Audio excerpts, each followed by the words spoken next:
जय श्री श्याम। श्याम की कृपा धार्मिक यूट्यूब चैनल पर आपका हार्दिक स्वागत है। आइए आज हम माँ भगवती प्राम्बदा त्रिगुणात्मिका दुर्गा देवी की उत्पत्ति एवं दुर्गा सप्तशती की कथा के बारे में एवं माँ भगवती के 3 चरित्र प्रथम, मध्यम और उत्तर चरित्र के बारे में जानते हैं। बोलिए गजानंद महाराज की जय, जगदम्बे मात की जय। माँ भगवती की उत्पत्ति किस प्रकार हुई, आइए जानते हैं। मार्कंडेय पुराण के अंतर्गत श्री दुर्गा सप्तशती के दूसरे अध्याय में देवी की उत्पत्ति का विस्तृत वर्णन निम्न प्रकार प्राप्त होता है। जो दुर्गा सप्तशती के दूसरे अध्याय में लिखा गया है, असुरों के अत्याचार से तंग आकर देवताओं ने जब ब्रह्मा जी से सुना कि दैत्यराज को यह अभिष्ट वर प्राप्त है कि उसकी मृत्यु किसी कुंवारी कन्या के हाथ से होगी, तो सब देवताओं ने अपने सम्मिलित तेज से देवी के इस रूप को प्रकट किया। विभिन्न देवताओं की देह से निकले हुए इस तेज से ही देवी के विभिन्न अंग बने। भगवान शंकर के तेज से उस देवी का मुख प्रकट हुआ। यमराज के तेज से मस्तक के केश, विष्णु के तेज से भुजाएं, चंद्रमा के तेज से स्तन, इंद्र के तेज से कमर, वरुण के तेज से जंघा, पृथ्वी के तेज से नितंब, ब्रह्मा के तेज से चरण, सूर्य के तेज से दोनों पैरों की अंगुलियां, प्रजापति के तेज से सारे दांत, अग्नि के तेज से दोनों नेत्र, संध्या के तेज से बोहें, वायु के तेज से कान और अन्य देवताओं के तेज से देवी के विभिन्न अंग और प्रत्यंग बने। शिव जी ने उस महाशक्ति को अपना त्रिशूल दिया, लक्ष्मी जी ने कमल का पुष्प दिया, विष्णु जी ने चक्र, अग्नि ने शक्ति व बाणों से भरे हुए तरकस, प्रजापति ने स्फटिक मणियों की माला, वरुण ने दिव्य शंख, हनुमान जी ने गदा, शेषनाग जी ने मणियों से सुशोभित नाग, इंद्र ने वज्र, भगवान राम ने धनुष, वरुण देव ने पाश व तीर, ब्रह्मा जी ने चारों वेद तथा हिमालय पर्वत ने सवारी के लिए सिंह प्रदान किया। इसके अतिरिक्त समुद्र ने बहुत उज्जवल हार, कभी न फटने वाले दिव्य वस्त्र, चूड़ामणि, 2 कुंडल, हाथों के कंगन, पैरों के नूपुर तथा अंगूठियां भेंट की। इन सब वस्तुओं को देवी ने अपने 18 भुजाओं में धारण किया। आइए अब हम दुर्गा सप्तशती की कथा का वाचन करते हैं, जानते हैं। प्राचीन काल में दूसरे मनु के राज्याधिकार में शूरथ नामक एक चैत्रवंशीय राजा हुए थे। जब शत्रुओं और दुष्ट मंत्रियों ने उनका राज्य, खजाना और सेना सभी कुछ छीन लिया, तब वे शांति पाने के लिए मेधा ऋषि के आश्रम में पहुंचे। इसी बीच उस आश्रम में राजा सूरथ की समाधि नामक एक समदुखी वैश्य से भेंट हुई। राजा और वैश्य दोनों मेधा ऋषि के निकट पहुँचे और उन्हें नमन करके पूछा, हे महाराज, कृपा करके बताइए कि जिन विषयों में दोष देखकर भी ममतावश हम दोनों का मन उनमें लगा रहता है, क्या कारण है कि ज्ञान रहते हुए भी ऐसा मोह हो रहा है। ऋषियों ने कहा, राजन, ज्ञानियों के चित्तों को भी महामाया बलपूर्वक खींचकर मोहग्रस्त बना देती है। यह सुनकर राजा ने उन महामाया देवी के विषय में प्रश्न किया। तब ऋषि ने कहा, वे भगवती नित्य है और उन्होंने सारे विश्व को व्याप्त कर रखा है। जब वे देवों के कार्य के लिए आविर्भूत होती है तब उन्हें उत्पन्न कहा जाता है। राजा के पूछने पर ऋषि ने उन्हें पराशक्ति के 3 चरित्र बताए। प्रथम चरित्र का वर्णन इस प्रकार है। जब प्रलय के पश्चात शेष की शैया पर योग निद्रा में निमग्न भगवान विष्णु के कर्णमल से मधु और कैटभ नाम के 2 असुर उत्पन्न हुए और वे ही श्री हरि के नाभि कमल पर स्थित ब्रह्मा को ग्रसने के लिए उद्यत हुए। तब ब्रह्मा जी ने भगवती योग निद्रा की स्तुति करते हुए उनसे 3 प्रार्थनाएं की। पहली प्रार्थना, भगवान विष्णु को जगा दीजिए। दूसरी प्रार्थना, उन्हें दोनों असुरों के संहारार्थ उद्यत कीजिए।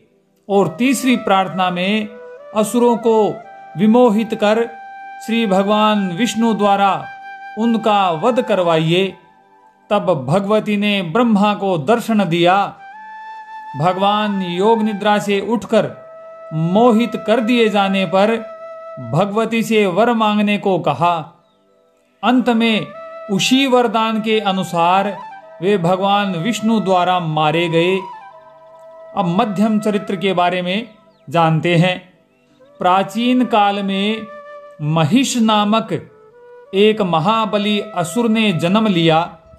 उसने अपनी शक्ति से इंद्र, सूर्य, चंद्र, यम, वरुण, अग्नि, वायु तथा अन्य सभी देवों को पराजित करके स्वयं इंद्र बन बैठा और सभी देवों को स्वर्ग से निकाल दिया। स्वर्ग मुख से वंचित देव मृत्यलोक में भटकने लगे। अंत में उन देवों ने ब्रह्मा के साथ भगवान विष्णु और शिव के निकट पहुंचकर अपनी कष्ट कथा कह सुनाई। देवों की करुण कहानी सुनकर श्री हरि और हर के मुख से एक महान तेज निकला। तत्पश्चात ब्रह्मा, इंद्र, सूर्य, चंद्र, यमादि देवों के शरीर से भी एक तेज निकला। वह तेज एकत्र होकर दिव्य देवी के रूप में परिणित हो गया। विधि, हरि और हर त्रिदेवों तथा अन्य प्रमुख देवों ने उस तेजो मूर्ति को अपने अपने अस्त्र शस्त्र प्रदान किए। तब देवी अट्टहास करने लगी, जिससे त्रैलोक्य कांप उठा। उस अट्टहास को सुनकर असुरराज संपूर्ण असुरों को साथ लेकर उस शब्द की ओर दौड़ पड़ा। वहां पहुंचकर उसने उग्र स्वरूपा देवी को देखा। फिर तो वे सभी असुर देवी से युद्ध करने लगे। भगवती और उनके वाहन सिंह ने कई कोटि असुरों का विनाश कर दिया।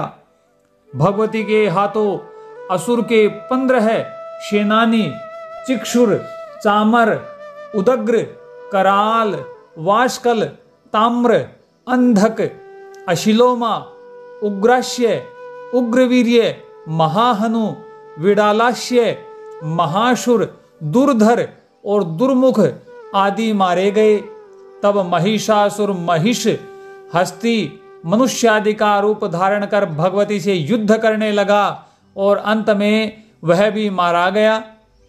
अपने समग्र शत्रुओं के मारे जाने पर आह्लादित हो देवों ने आद्या शक्ति की स्तुति की और वर मांगा कि हम लोग जब जब दानवों द्वारा विपदग्रस्त हों तब तब आप हमें आपदाओं से मुक्त करें।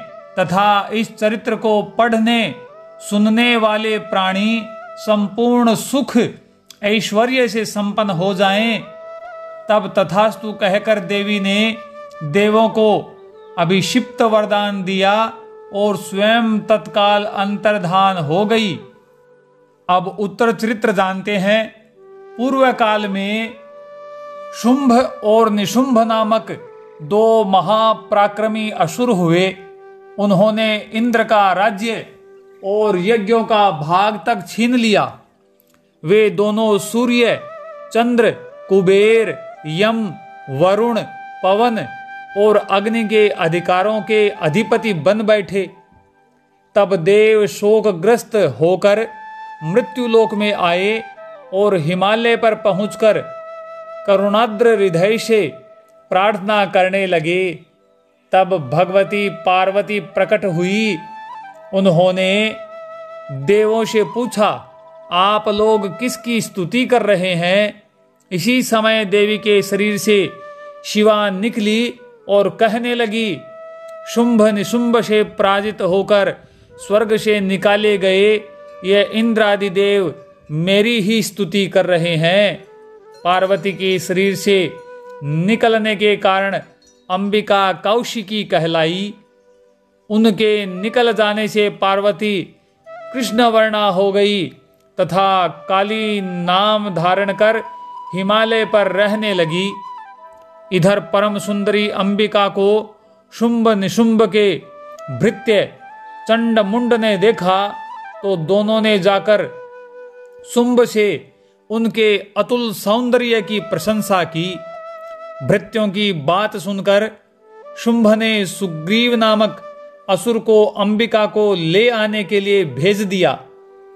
सुग्रीव ने भगवती के पास पहुंचकर शुंभ निशुंभ के ऐश्वर्य और शौर्य की प्रशंसा करते हुए उनसे विवाह की बात कही। देवी ने उत्तर दिया, जो मुझे संग्राम में पराजित करके मेरे बल दर्प को नष्ट करेगा, मेरे अभिमान को नष्ट करेगा, उसी को मैं पति रूप में स्वीकार करूंगी। यही मेरी अटल प्रतिज्ञा है। सुग्रीव ने शुंभ निशुंभ के निकट पहुंचकर भगवती अंबिका की प्रतिज्ञा विस्तार पूर्वक कह सुनाई। असुरेंद्रों ने कुपित होकर देवी के बाल पकड़कर खींच लाने के लिए धूम्रलोचन असुर को भेजा, किंतु देवी ने तो हुंकार मात्र से ही उन्हें भस्म कर डाला। तत्पश्चात असुरराज ने भारी सेना के साथ चंड मुंड नामक असुरों को भगवती कौशिकी को पकड़ लाने के लिए भेजा। वे वहां पहुंचकर भगवती कौशिकी को पकड़ने का प्रयत्न करने लगे। तब उनके ललाट से भयानक काली देवी प्रकट हुई। उन्होंने सारी असुर सेना का विनाश कर दिया और चंड मुंड का सिर काटकर वे अंबिका के पास ले आई। इसी कारण उसका नाम चामुंडा पड़ा। चंडमुंड का वध सुनकर असुरेश ने 7 सेना नायकों को भगवती से युद्ध करने के लिए भेजा। उस समय ब्रह्मा, विष्णु, शिव, इंद्र, वराह, नरसिंह, कार्तिकेय इन 7 प्रमुख देवों की शक्तियां असुर सेना के साथ युद्ध करने के लिए आ पहुंची। फिर अंबिका के शरीर से भयंकर शक्ति निकली, जो लोक में शिवदूती नाम से विख्यात हुई। उसने ईशान को शुंभ निशुंभ के पास भेजकर कहलवाया कि यदि तुम लोग अपना कल्याण चाहते हो तो देवताओं के लोक और यज्ञादि अधिकार उन्हें पुनः लौटाकर पाताल लोक में चले जाओ। बलोन्नमत्त शुंभ निशुंभ देवी की बात की अवहेलना करके युद्ध स्थल में सेना सहित आ डटे। भगवती ने देव शक्तियों की सहायता से असुर सैन्य का संहार प्रारंभ कर दिया। तब असुर सेनाध्यक्ष रक्त बीज उत्पन्न हो जाते थे। अंत में देवी ने चामुंडा को आज्ञा दी कि वह अपने मुख का विस्तार कर रक्त बीज के शरीर के रक्त को अपने मुंह में ले लें और इस तरह उन नए असुरों का भक्षण कर डाले। चामुंडा ने ऐसा ही किया और भगवती ने उस असुर का सिर काट डाला। तत्पश्चात निशुंभ भगवती से युद्ध करने लगा और मारा गया। अब शुंभ ने क्रोधित होकर अंबिका से कहा, तू दूसरे का बल लेकर अभिमान कर रही है।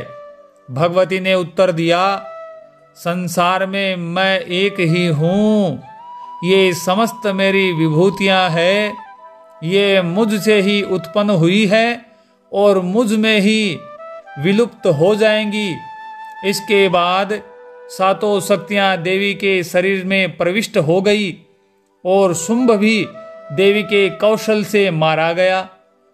देवगणों ने हर्षित होकर अंबिका की स्तुति की। अंत में प्रसन्न होकर देवी बोली, संसार का उपकार करने वाला वर मांगिए। देवों ने कहा, जब जब हमारे शत्रु उत्पन्न हो आप उनका नाश करके हमें आश्वस्त करें, हमारी रक्षा करें।